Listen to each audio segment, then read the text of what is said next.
Audio 7 पुस्तक का नाम पितर हमारे अदृश्य सहायक, लेखक पंडित श्रीराम शर्मा आचार्य जी। अदृश्य शक्तियों का परोक्ष सहयोग। सूक्ष्म रूप से विचरण करती आत्माएं अदृश्य रूप में सदा सहयोग देती हैं। उन परिस्थितियों में जब मनुष्य का प्रयत्न, पुरुषार्थ एवं शक्ति अपना बचाव कर सकने में भी असमर्थ सिद्ध होती हैं, अंतःकरण में दिव्य प्रेरणा के रूप में उनकी अनुकंपा बरसती दिखाई देती है। ये दिव्य शक्तियों की परोक्ष प्रेरणा अंतःकरण की स्फुरणा के रूप में परिलक्षित होती है। कभी कभी तो प्रत्यक्ष माध्यम से भी उनका सहयोग दिखाई पड़ता है। राजस्थान प्रांत के जैसलमेर के पश्चिमी रेगिस्तानी इलाके में अनेकों प्रकार के खतरनाक सर्प पाए जाते हैं। उनमें सबसे भयंकर तथा विषधर सर्प है पीना। कहते हैं कि यह सर्प रात को निकलता है तथा सोए हुए आदमी के सीने पर सवार हो जाता है। नाक के समीप सटकर मनुष्य द्वारा छोड़ी गई सांस को पीता है और अपनी जहरीली सांस छोड़ता है। उसकी सांस इतनी विषैली होती है कि सांप के चले जाने के बाद उस आदमी के गले में जहरीला फोड़ा हो जाता है। कुछ दिनों में फोड़े के फटते ही आदमी की भी मृत्यु हो जाती है। इस सर्प की चमड़ी रबड़ जैसी होती है तथा लाठियों के प्रहार से भी नहीं मरता। सूर्य के प्रकाश में यह अंधा हो जाता है। अमेरिकी संग्रहालयों में भी पीना सर्प रखा गया है। 6 नवंबर 1978 को जैसलमेर के भैरव ग्राम में एक ऐसी घटना घटित हुई जो अदृश्य सत्ता के प्रत्यक्ष सहयोग का प्रमाण देती है। उक्त गांव के एक सहायक कृषि अधिकारी सरकारी फार्म में कार्यरत थे। हनुमान जी के वे परम भक्त थे। ईश्वर के प्रति उनकी अटूट आस्था थी। एक दिन अपने फार्म का निरीक्षण करते घूम रहे थे। पेड़ पर उन्होंने देखा कुछ बंदर उछल कूद मचा रहे थे। एकाएक बंदरों के पास से निकलते हुए एक आवाज सुनाई दी, सांप से बचना। चौंक कर उन्होंने ऊपर देखा किंतु कुछ नहीं दिखाई दिया। एक बंदर अवश्य पेड़ पर बैठा था। अधिकारी ने मन का भ्रम समझकर भुलाने की चेष्टा की किंतु उस चेतावनी का डर तो बना ही रहा। रात्रि को जब अधिकारी महोदय सोने का प्रयास कर रहे थे, इसी बीच उन्हें अपने शरीर पर कुछ रेंगती हुई चीज मालूम पड़ी। तेजी से बिस्तर से उठ खड़े हुए। रेंगती हुई चीज नीचे पड़ी। बगल में रखी टॉर्च जलाकर देखा तो सर्प था। बचाने के लिए चिल्लाने पर फार्म में सोए अन्य कर्मचारी पहुंच गए। लाठियों से सर्प पर बारंबार प्रहार किया गया किंतु आश्चर्य की बात कि सर्प मरा नहीं। कुछ लोग इस विचित्र सर्प से पूर्व से ही परिचित थे। उन्होंने बताया यह पीना सर्प है जो लाठियों से नहीं मरता। तत्पश्चात भाले बल्लम के प्रहार से सर्प मर गया। सर्प की मोटाई 3 इंच तथा लंबाई 5.25 फुट थी। वजन इसका 13 किलो पाया गया। ईश्वर की विशिष्ट कृपा का वर्णन करते उक्त अधिकारी महोदय ने सारी घटना एवं अदृश्य चेतावनी की बात सभी को बताई। उन्होंने कहा कि दी गई चेतावनी के कारण ही मुझे नींद नहीं आ रही थी। यदि सो जाता तो सर्प के जहर से बचना असंभव था।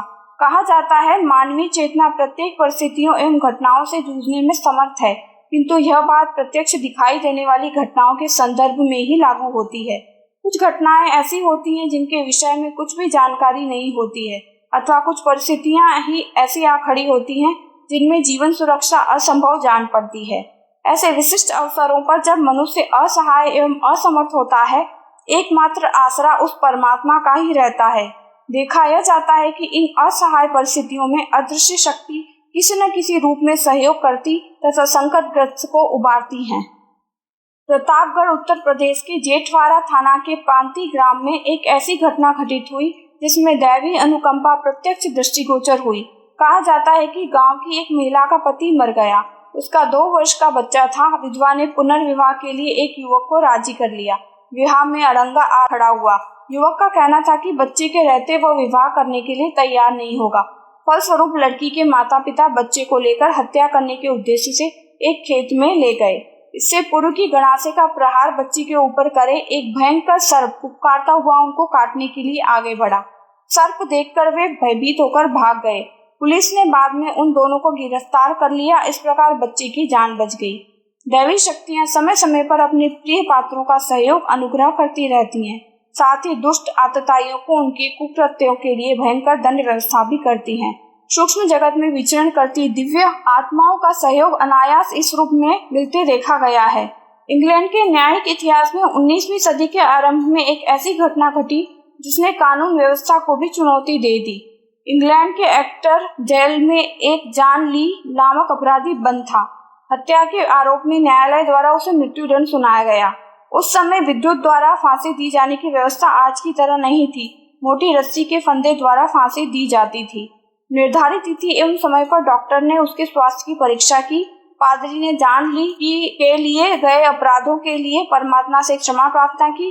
फांसी का फंदा उसके गले में डालने के पूर्व जल्लाद जेम्स वेरा ने फांसी घर के उपकरणों की भली भांति जांच कर ली। फांसी का फंदा बनाकर खींचे जाने वाले रस्से को ठीक किया। मजिस्ट्रेट की देखरेख में अपराधी के गले में फंदा डाला गया। जल्लाद ने पीछे हटकर नीचे के तख्त को खींचा, किंतु तख्ता बिल्कुल नहीं हिला। पुनः तख्ते का निरीक्षण किया कि संभवतः कहीं जाम हो गया हो, किंतु पाया कि वह बिल्कुल ठीक था। दोबारा जोर लगाकर तख्ता खींचा, किंतु आश्चर्य की वह टस से मस न हुआ।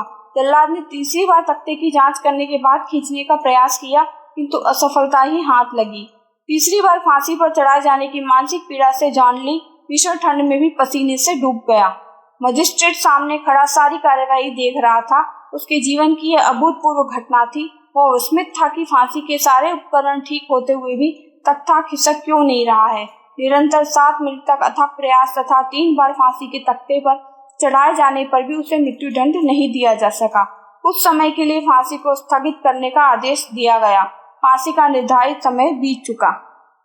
सर विलियम कोर्ट में इस मामले को प्रस्तुत करते हुए निवेदन किया गया कि न्यायालय द्वारा निर्धारित समय पर पूरी सतर्कता एवं सावधानी रखने के बाद भी मृत्युदंड न दिया जा सका। अतः न्याय की रक्षा के लिए फांसी के लिए अगला समय निर्धारित किया जाए।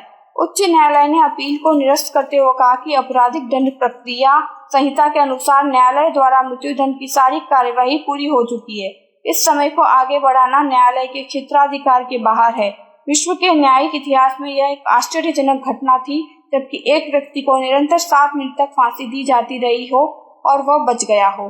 पत्रकारों ने जॉन ली से पूछा कि वह कैसे बच गया। उत्तर में उसने कहा कि वह निर्दोष था, हत्या में उसे किसी प्रकार फंसा दिया गया था। अपनी सफाई एवं समुचित साक्ष्य के वह न्यायालय में प्रस्तुत नहीं कर सका, जिससे उसको मृत्युदंड मिला। फांसी के तख्ते पर ईश्वरीय न्याय एवं सहयोग की प्रार्थना वह निरंतर करता रहा। सतत किसी अदृश्य शक्ति का अनुदान बरसते उसने अनुभव किया। सहायकों पितरों को अपनी सामर्थ्य सीमा है, किंतु उससे बहुत बड़ी विस्तृत भूमिका देव सत्ताओं, जीवन मुक्त आत्माओं तथा इन सब की उद्गम परम शक्ति सर्वोच्च सत्ता की है। धर्म के संरक्षण, अधर्म, अनीति, अनाचार के प्रतिकार की ईश्वरीय प्रक्रिया ब्रह्मांड व्यापी है। वह हर देश काल में चलती है, कभी रुकती नहीं है। अन्यायी कौरव भरी सभा में द्रौपदी का चीरहरण करने पर तुले थे। उस अनीति का प्रतिकार कोई नहीं कर रहा था। भीष्म, द्रोण जैसे विद्वान नीतिवेत्ता सर झुकाए बैठे थे। वह असहाय अबला लूटी जा रही थी। परम सत्ता से यह अन्याय नहीं देखा गया और उसने सहायता कर उसकी लाज बचाई। दमयंती बीहड़ वन में अकेली थी। व्याध उसका सतीत्व नष्ट करने पर तुला था। सहायक कोई नहीं। उसकी नेत्र ज्योति में से भगवान प्रकट हुए और व्याध जलकर भस्म हो गया। दमयंती पर कोई आंच नहीं आई। प्रहलाद के लिए उसका पिता ही जान का ग्राहक बन बैठा था। बचकर कहाँ जाए। खंभे में से नरसिंह भगवान प्रकट हुए और प्रहलाद की रक्षा हुई। घर से निकाले हुए पांडवों की सहायता करने, उसके घोड़े जोतने भगवान स्वयं आए। नरसिंह मेहता के सम्मान की रक्षा भगवान ने की। ग्राह के मुख से गज के बंधन छुड़ाने के लिए प्रभु नंगे पैर दौड़े आए थे। मीरा को विष का प्याला भेजा गया और सांपों को पिटारा, पर वह मरी नहीं। न जाने कौन उनके हलाहल को चूस गया और मीरा जीवित बची रही। गांधी को अनेक सहयोगी मिले और वे दुर्दांत शक्ति से निहत्थे लड़कर जीते। भगीरथ की तपस्या से गंगा द्रवित हुई और धरती पर बहने के लिए तैयार हो गई। शिवजी सहयोग देने के लिए आए और गंगा को जटाओं में धारण किया। भगीरथ की साधना पूरी हुई। दुर्वासा के साप से संतृप्त राजा अम्बरीश की सहायता करने भगवान का चक्र सुदर्शन स्वयं दौड़ा आया था। सनातन सत्ता तो काल गति और ब्रह्मांड से सर्वथा अतीत है। जिस तरह वह प्राचीन काल में थी, आज भी है, और उसकी अदृश्य सहायताएं पूर्व से पश्चिम, उत्तर से दक्षिण तक आज भी प्राप्त करते रहते हैं। टंगस्टन तार पर धन व ऋण विद्युत धाराओं के अभिव्यक्त होने की तरह यह ईश्वरीय अनुदान जिन दो धाराओं के सम्मिश्रण से किसी भी काल में प्रकट होते रहते हैं, वह श्रद्धा और विश्वास रूपी धाराएं जहाँ कहीं जब कभी भी हार्दिक अभिव्यक्ति पाती हैं, परमेश्वर की अदृश्य सहायता वहाँ उभरे बिना नहीं रह सकती। अविज्ञात की अनुकंपा भी अदृश्य सत्ता का ही अनुदान।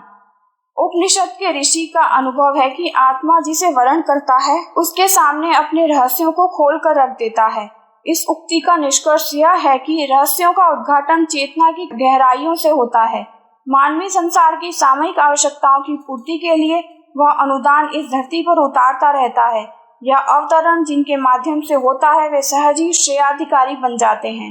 वैज्ञानिक आविष्कारों का श्रेय यूं उन्हें मिलता है जिनके द्वारा वे प्रकाश में आने योग्य बन सके, किंतु यहाँ यह विचारणीय है कि क्या उसी व्यक्ति ने उस प्रक्रिया को संपन्न कर लिया।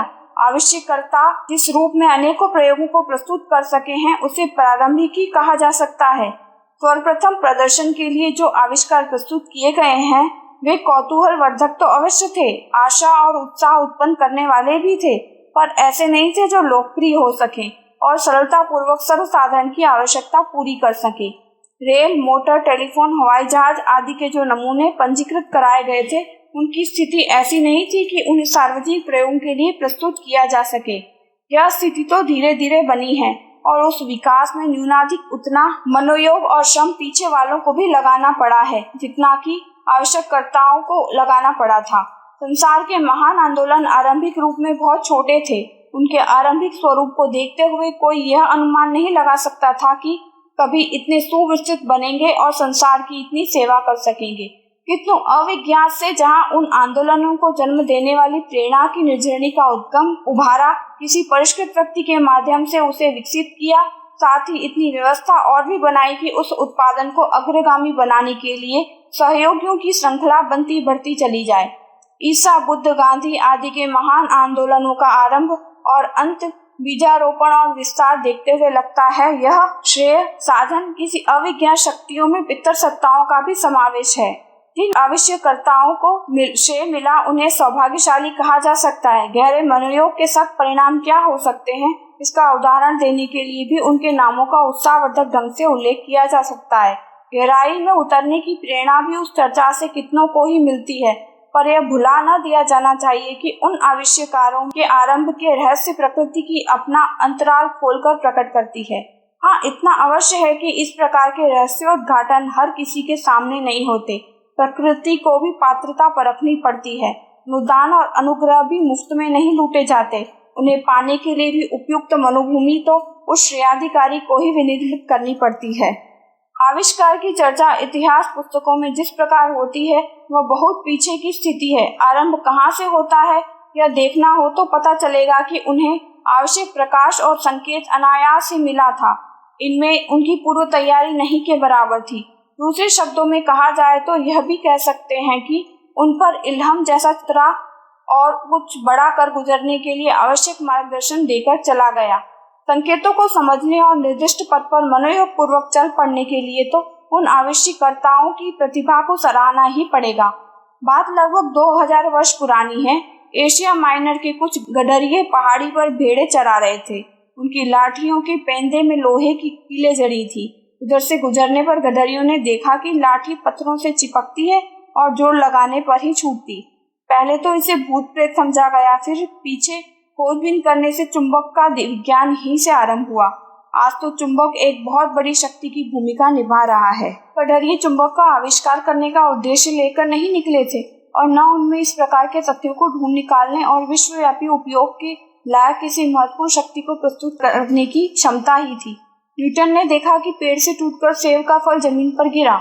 यह दृश्य देखते सभी रहते हैं, पर न्यूटन ने उस क्रिया पर विशेष ध्यान दिया और माथापच्ची की कि फल नीचे ही क्यों गिरा, ऊपर क्यों नहीं गया। सोचते सोचते उसने पृथ्वी की आकर्षण शक्ति का पता लगाया और पीछे सिद्ध किया कि ग्रह नक्षत्रों को यह गुरुत्वाकर्षण ही परस्पर बांधे हुए है।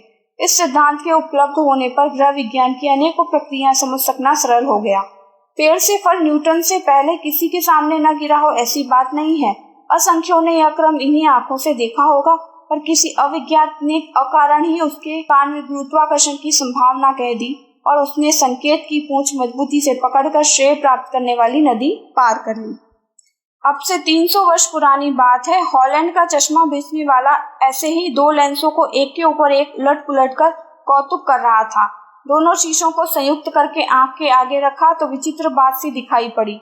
उसको गिरजा बहुत निकट लगा और उस पर की गई निक्काशी बिल्कुल स्पष्ट दिखने लगी। दूरबीन का सिद्धांत इसी घटना से हाथ लगा और अब अनेक प्रकार के छोटे बड़े दूरबीन विज्ञान की शोधों में महत्वपूर्ण योगदान दे रहे हैं।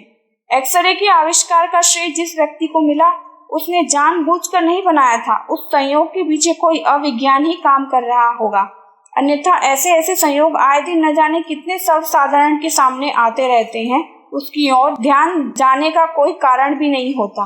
बात आविष्कारों की हो या आंदोलन की, श्रेष्ठ साधनों का शुभारंभ अविज्ञात की प्रेरणा से होता है। इस अविज्ञात को ब्रह्म कहा जाए या प्रकृति, इस पर बहस करने की आवश्यकता नहीं। श्रेय लक्ष्य है, प्रगति अभिष्ट है, वो आत्मा के परमात्मा के उद्गम से आविर्भूत होता है, एक सहयोगी श्रृंखला का परिपोषण पाकर विकसित होता है, एक सहयोगी पितरों स्वर्गीय श्रेष्ठ आत्माओं द्वारा भी प्राप्त होता है, देव सत्ताओं द्वारा भी तथा सर्वोच्च सत्ता की अभिव्यक्त प्रेरणा द्वारा भी।